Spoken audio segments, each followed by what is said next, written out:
Jadi untuk kunci kontak bawaannya sudah dilepas diganti dengan keyless. Jadi keyless yang digunakan di sini adalah keyless daripada PCX 160. Jadi dengan tinggi badan 165, kurang lebih gambarannya seperti ini antara lutut ke bagian dashboardnya. Jadi masih amat sangat jauh kawan-kawan jika dibandingkan dengan versi faceliftnya dan versi 160-nya yang banyak sekali mengeluhkan lutut itu sering membentur ke dashboardnya. Jadi awalnya memang Vario 150 itu bodinya sudah gambot, kemudian dibikin lagi kecil di versi facelift, dan sekarang di 160-nya dibikin lagi besar kawan-kawan. Jadi nggak tahu gimana tuh AHM, awalnya besar dibikin kecil, kemudian besar lagi sekarang. Nah, banyak sekali yang menyampaikan bahwasannya lebih suka tampilan stop lamp yang ini jika dibandingkan dengan generasi yang sekarang, karena alasannya untuk generasi sekarang di bagian sennya itu terpisah dengan stop lampnya, alias menggunakan fender gantung. 1 liter bahan bakar kurang lebih dapat menempuh jarak sejauh 52 km. Jadi memang soal irit Honda tidak bisa diragukan. Jadi Honda itu selain irit, harga jual kembalinya juga tinggi ya. Bayangkan saja, motor 2015-2017 dijual di tahun 2022 masih menyentuh 14 sampai dengan 15 jutaan. Itu menurut saya sangat luar biasa. Itu salah satu kekuatan dari Honda sih.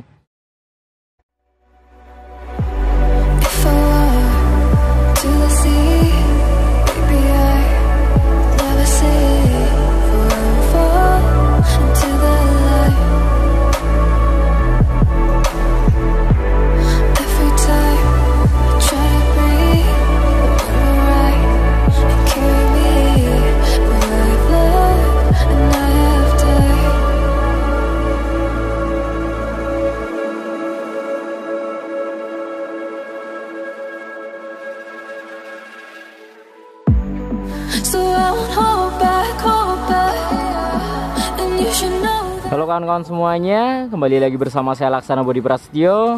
Jadi di kesempatan kali ini saya akan mereview Honda Vario 150 tahun 2017 atau generasi pertama dari Honda Vario 150 yang peminatnya masih amat sangat banyak kawan-kawan.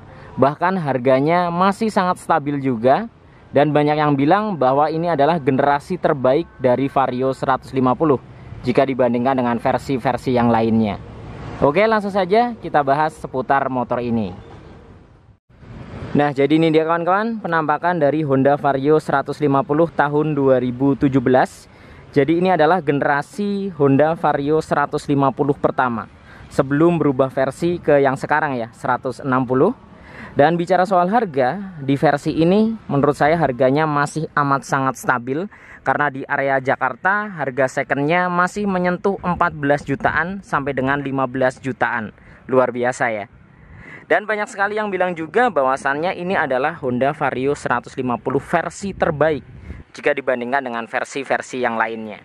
Oke, langsung saja kita bahas seputar motor ini dari bagian depan terlebih dahulu. Jadi untuk bagian batok kepalanya ini menurut saya yang paling pas jika dibandingkan dengan versi-versi yang lain. Karena kenapa kawan-kawan? Jadi untuk Honda Vario versi ini di bagian bodi depannya tampak terlihat besar dan gambot. Bagian batok kepalanya ini menyesuaikan ukuran daripada bodi depannya. Banyak yang bilang untuk Honda Vario 150 setelah generasi ini atau yang sudah facelift ya, itu batoknya terlalu kecil. Jadi tidak sesuai dengan bodi depannya. Nah, menurut saya di versi ini yang paling pas. Jadi untuk ukuran batoknya di sini terlihat sangat lebar ya. Seperti biasa di bagian tengah terdapat visor, kemudian di bagian kanan kirinya ini menggunakan bahan plastik halus warna putih, kemudian sisanya menggunakan bahan plastik kasar di bagian kanan, kiri, dan bagian depannya. Dan buat kalian yang masih pakai motor ini sampai sekarang, bisa tuliskan di kolom komentar juga alasan kalian masih mempertahankan motor ini apa. Karena menurut saya memang sayang sekali sih ya untuk Vario versi ini dijual. Kalau bisa jangan sampai dijual kawan-kawan, karena harganya memang cukup tinggi sih. Oke, lanjut untuk bagian depannya ini terdapat dasi atau segitiga yang menggunakan warna hitam glossy juga di sini. Kemudian sampingnya menggunakan warna putih. Nah, di bagian pencahayaan di sini untuk headlampnya sendiri sudah LED. Nah, khasnya dari Vario dia menggunakan headlamp yang terpisah antara bagian kiri dan kanannya. Jadi masih sama dengan versi-versi yang terbarunya, dia konsepnya terpisah untuk headlampnya sendiri. Kemudian di bagian sennya ini masih menggunakan bohlam biasa di versi ini. Namun di sini oleh ownernya sudah diganti menggunakan LED kawan-kawan, supaya pencahayaannya lebih terang dan lebih oke sih ya. Kemudian untuk bagian depan ini terdapat seperti wing light juga menggunakan warna merah. Jadi paduannya ini memang menurut saya oke banget sih. Ini warna masih bawaannya, belum di repaint atau belum diganti. Jadi paduan antara putih glossy kemudian ketemu merah doff. Terdapat motif atau tekstur seperti karbon kawan-kawan. Ini dia. Jadi untuk desainnya memang di versi ini terlihat lekukan-lekukan dan sudut-sudutnya tegas dan tajam kawan-kawan. Kemudian di bagian sampingnya ini juga lebar. Jadi di bagian samping tampak terlihat gambot, paduannya putih kemudian depannya merah. Kemudian di bagian tengah hingga ke bagian bawahnya ini full menggunakan bahan plastik kasar. Jadi secara desain menurut saya memang bisa dibilang ini versi terbaik sih, atau generasi terbaik dari Honda Vario 150. Karena kenyataannya masih banyak diburu dan banyak yang bilang bahwa memang ini generasi terbaik. Menurut kalian seperti apa? Sekarang kita turun ke bagian kaki-kaki. Jadi di bagian fendernya dari segi desain dan ukurannya menyesuaikan ukuran dan desain bodi utamanya. Terlihat di sini untuk ukurannya sangat terlihat besar, kemudian lekukan-lekukannya juga terlihat sangat tegas dan sangat tajam. Kemudian terdapat stripping kombi brake. Jadi di versi ini atau versi pertama dari Vario 150 juga sudah dibekali dengan sistem pengereman kombi brake atau CBS. Kemudian suspensi depannya menggunakan teleskopik, dan dari dulu memang Honda selalu mempercayakan suspensi merek Showa kawan-kawan. Nah kebetulan di sini di bagian velg dan bagian disnya ini sudah dirubah, jadi sudah tidak menggunakan versi bawaannya. Untuk versi bawaannya dia menggunakan velg desain berbentuk V. Namun ini diganti dengan velg dan dis Vario 150 generasi terbaru atau generasi terakhir ya dari Vario 150 sebelum berganti ke 160. Jadi disnya dia terdapat lekukan-lekukan di bagian permukaannya. Kemudian kaliper menggunakan Nissin 1 piston, dan ban yang digunakan di sini juga sudah bukan standarnya lagi. Jadi bannya ownernya mengganti dengan Pirelli kawan-kawan, Diablo Rosso dengan ukuran 80/90, ringnya 14. Jadi di bagian kaki-kaki ini sudah mengalami ubahan dari generasi atau versi standarnya kawan-kawan. Jadi kurang lebih penampakannya seperti ini dari bagian kaki-kaki, dan kebetulan di sini juga sudah di repaint menggunakan warna emas yang menurut saya warnanya ini sangat madu atau kontras dengan warna bodinya ya. Jadi putih ketemu emas. Ini keren sih. Sekarang kita naik ke bagian kokpit. Jadi di bagian speedometernya untuk generasi pertama dari Vario 150 masih menggunakan paduan antara analog dengan digital. Namun yang menurut saya sangat keren dari speedometernya, walaupun analog, tampilannya sangat terlihat mewah dan elegan. Jadi di sini terdapat garis-garis transparan. Jadi di dalamnya adalah mika bening kawan-kawan, yang lampunya itu tembus keluar. Jadi ketika kita nyalakan, dia akan seperti ini. Nah ini dia. Mungkin tidak terlalu terlihat ya karena ini keadaannya outdoor terang. Namun dalam kegelapan dia akan menyala garis putih-putih. Kemudian ada tambahan aksen biru juga di bagian kanan dan kirinya yang menambah kesannya semakin mewah juga. Jadi memang walaupun analog tapi menurut saya ini keren sih. Nah untuk digitalnya di bagian bawah ini terdapat indikator bahan bakar dan odo atau total kilometer.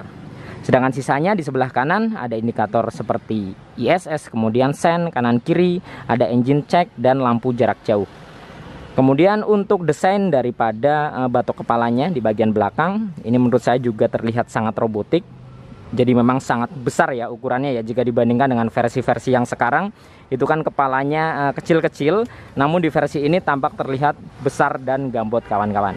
Kemudian untuk tombol-tombolnya di sebelah kanan ada ISS atau idling stop, kemudian ada starter di bagian bawahnya. Sedangkan di sisi sebelah kirinya ada lampu jarak jauh, jarak pendek, kemudian ada klakson dan sen di bagian bawahnya. Jadi memang secara fitur sudah cukup lengkap di generasi Vario 150 pertama ini. Sekarang kita turun ke bagian dashboard. Jadi di bagian dashboard di sini disediakan dua rak dengan posisi rak yang terbuka, namun dengan ukuran yang tidak terlalu lebar memang. Jadi di bagian sebelah kanan ini bisa dibilang kecil, kemudian di sisi sebelah kiri ini cukup terlihat lebar dan luas. Namun menurut saya agak sedikit kurang sih ya. Kemudian bahan di bagian tengahnya sini menggunakan plastik halus, sisanya di bagian atas dan bagian dek bawahnya full plastik kasar kawan-kawan. Dan kebetulan di bagian keamanan Ini oleh ownernya diganti sudah menggunakan keyless atau smart key. Jadi untuk kunci kontak bawaannya sudah dilepas diganti dengan keyless. Jadi keyless yang digunakan di sini adalah keyless daripada PCX 160. Jadi untuk remote-nya dia seperti ini, terdapat dua tombol. Yang di bagian bawah di sini ada tombol on off ya, yang berfungsi untuk mematikan dan menghidupkan keyless-nya seperti ini. Kemudian di bagian bawah, bagian atasnya ada alarm dan answer back. Nah untuk knobnya juga tampilannya seperti di PCX 160, karena memang ini asli keyless daripada PCX 160 yang dipindah ke Vario ini. Di bagian sebelah kanan terdapat fuel dan seat yang berfungsi untuk membuka bagian jok dan tangkinya. Namun di sini karena tangkinya di belakang jadi tidak digunakan. Jadi memang ini sudah sepaket ya, sepaket knob dari PCX 160 kawan-kawan. Jadi kurang lebih seperti ini penampakannya dari bagian dashboardnya hingga ke bagian kokpitnya. Sekarang kita bahas ke bagian step floor, jok, tangki, dan bagasinya. Jadi di bagian step floor ini menurut saya versi paling lega jika dibandingkan dengan versi-versi yang sekarang. Karena di versi sekarang banyak sekali yang mengeluhkan lutut itu sering membentur ke bagian dek depannya kawan-kawan, karena terlalu dekat antara bagian dashboard ke bagian joknya. Jadi akan saya coba ya di versi ini. Jadi kurang lebih gambarannya seperti ini ketika saya menaiki Honda Vario 150 generasi pertama ini. Jadi dengan tinggi badan 165, kurang lebih gambarannya seperti ini antara lutut ke bagian dashboardnya. Jadi masih amat sangat jauh kawan-kawan jika dibandingkan dengan versi faceliftnya dan versi 160-nya yang banyak sekali mengeluhkan lutut itu sering membentur ke dashboardnya. Jadi kesimpulannya di versi ini, di bagian tengahnya antara jok ke bagian decknya ini paling lega kawan-kawan. Walaupun di bagian bawah sini kurang lebih ya hampir-hampir sama ya ukurannya. Jadi untuk bagian bawahnya sama-sama sempit, namun di bagian atasnya ini lebih lega. Kemudian ke bagian sampingnya ini juga tidak terlalu lebar jika dibandingkan dengan 160-nya yang tentunya sekarang lebih terlihat luas di bagian bawahnya. Kemudian di bagian joknya juga cukup luas menyesuaikan ukuran bodinya yang juga gambot di sini. Kemudian untuk bagian bagasinya dapat menampung sebanyak 18 liter.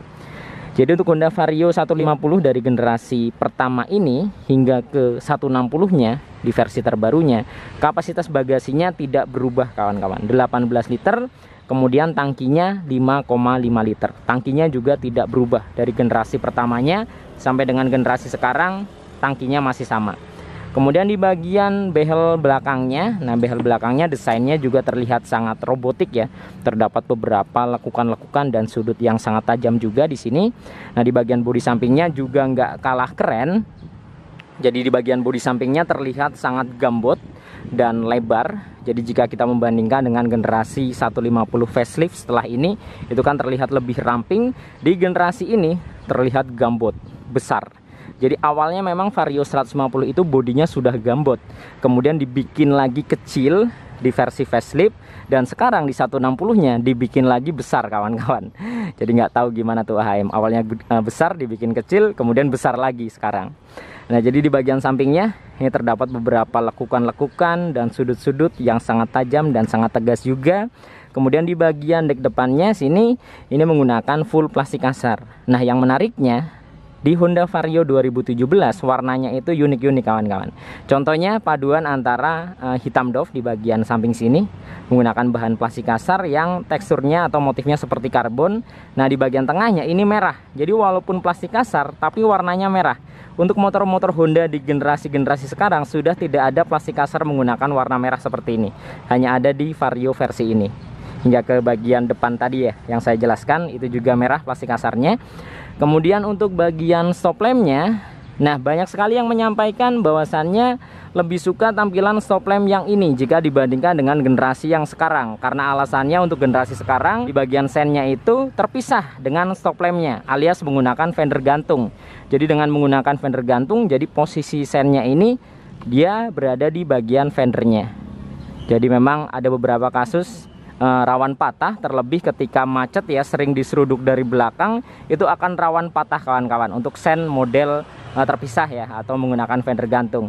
Sedangkan di versi ini untuk sennya dia menyatu dengan stop lampnya, dan kebetulan ini sudah diganti LED semua oleh ownernya. Jadi di bagian stop lampnya ini juga sudah diganti bohlamnya, kemudian di bagian lampu remnya, lampu standby-nya, kemudian hingga ke sennya ini sudah full LED. Kemudian di bagian mikanya juga sudah diganti menggunakan warna smoke, jadi terkesan agak sedikit gelap dan tampilannya juga terlihat lebih mewah dan elegan. Kemudian untuk bodi bagian belakangnya dia hanya sebatas sini saja, jadi sisanya ke belakang ini adalah stop lamp atau full mika kawan-kawan. Kemudian di bagian dek bawahnya sini hingga ke bagian fendernya tentunya full plastik kasar ya. Kemudian ada lampu plat nomor juga di sini, dia modelnya nongol keluar, dan tidak lupa juga terdapat mata kucing ya. Ini dia. Jadi kurang lebih penampakannya dari bagian belakang seperti ini. Jadi menurut kalian lebih oke yang mana nih? Di versi ini dengan sen yang menyatu atau di versi sekarang dengan sen yang terpisah? Bisa tuliskan di kolom komentar. Sekarang kita bahas ke sektor mesin dan kaki-kaki belakang. Jadi untuk mesinnya sendiri, motor ini menggunakan mesin injeksi 150 cc bertipe SOHC, berpendingin cairan atau radiator. Kapasitas oli mesin di 0,8 liter. Dan bicara soal konsumsi bahan bakar, motor ini memang terkenal sangat irit kawan-kawan. Karena dalam 1 liter bahan bakar kurang lebih dapat menempuh jarak sejauh 52 km. Jadi memang soal irit Honda tidak bisa diragukan. Jadi Honda itu selain irit, harga jual kembalinya juga tinggi ya. Bayangkan saja, motor 2015-2017 dijual di tahun 2022 masih menyentuh 14 sampai dengan 15 jutaan. Itu menurut saya sangat luar biasa. Itu salah satu kekuatan dari Honda sih. Kemudian kebetulan di sini sudah dicat ya di bagian cover CVT-nya menggunakan warna silver. Dan satu lagi di versi ini atau Vario generasi pertama untuk versi 150 maksud saya, masih tersedia fitur kickstarter atau selah-selahan kawan-kawan yang sudah tidak digunakan di generasi setelah ini. Jadi di versi 150 kemudian versi 160 sudah tidak ada kickstarter, namun di versi ini dulu masih ada. Kemudian di bagian step belakangnya ini masih menggunakan model pipa yang dibalut dengan karet di bagian permukaannya. Namun di versi sekarangnya, versi terbaru sudah tidak menggunakan model seperti ini. Jadi sudah model klik ya, berbahan aluminium. Namun di versi 125-nya masih mempertahankan model seperti ini. Jadi yang sering saya sampaikan untuk step belakang model pipa, dia lama-kelamaan bakal seret karena dia karatan kawan-kawan. Ini dia terbukti ya. Motor tahun 2017 dia akan karatan di bagian step belakangnya karena memang bahannya ini besi, berbeda dengan yang model klik karena aluminium, jadi tidak akan karatan. Ini sih kelemahannya yang masih ada di Vario 125 sampai sekarang. Kemudian untuk bagian suspensinya single shock, hingga ke versi yang sekarang 160 juga masih single shock. Kebetulan ini sudah diganti oleh ownernya menggunakan merek aftermarket ya, dengan per warna putih, jadi menyesuaikan warna bodinya yang menambah kesannya semakin terlihat sporty menurut saya. Kemudian di bagian pengereman belakang juga tromol di sini, jadi belum disc brake hingga ke versi 150 facelift, kecuali yang 160 sekarang ya, yang ABS sudah disc brake depan belakang. Kemudian velgnya sekali lagi sudah diganti menggunakan Vario 150 yang facelift atau generasi terakhir Vario 150 sebelum ke 160. Kemudian ban belakangnya juga Pirelli, jadi depan belakang Pirelli semua. Diablo Rosso ya, untuk ban belakangnya ukuran 90/90, ringnya 14. Kemudian kita beralih ke sebelah kanan. Jadi untuk bagian knalpotnya ini memang di versi ini terlihat paling simpel untuk tampilan knalpotnya. Jika kita membandingkan dengan versi-versi yang sekarang, itu tampilannya naik kemudian sporty, terdapat end cap yang menambah kesannya semakin sporty dan robotik. Namun di versi ini dia masih polosan, jadi tidak terdapat end cap, hanya terdapat cover muffler di sini. Kemudian di bagian swing armnya dia desainnya juga simple, sederhana, menggunakan warna silver. Dan untuk tampungan air radiatornya dia posisinya berada di bagian depan hagernya. Jadi sama dengan versi 150 faceliftnya ya. Kecuali yang 160 sekarang sudah dirubah ke dalam bagasi, jadi lebih gampang untuk penggantian atau pengisian air radiator. Namun di versi ini dia posisinya di bawah sini. Nah untuk bagian hagernya juga ukurannya sama, dia pendek memang, tidak terlalu panjang. Ada tambahan karet Namun di sini karetnya juga tidak terlalu panjang, jadi untuk throttle bodinya menurut saya masih kurang terlindungi sih. Nah, jadi itu tadi kawan-kawan sekilas review Honda Vario 150 tahun 2017 atau Vario 150 generasi pertama. Jadi menurut kalian seperti apa seputar motor ini? Motor yang masih amat sangat diburu di tahun 2022 karena memang tampilannya nggak ketinggalan, masih terlihat modern, sporty, bodinya juga gambot, terlebih ketika dimodif. Ini menurut saya paling enak dimodif sih. Dimodif dikit sudah ganteng kawan-kawan. Harganya pun cukup stabil di tahun 2022 masih 14 sampai dengan 15 juta. Luar biasa ya memang ya. Oke, mungkin cukup sekian video kali ini. Nantikan video-video saya yang berikutnya. Mudah-mudahan video ini bermanfaat. Saya Laksana Budi Prasetyo dan sampai jumpa.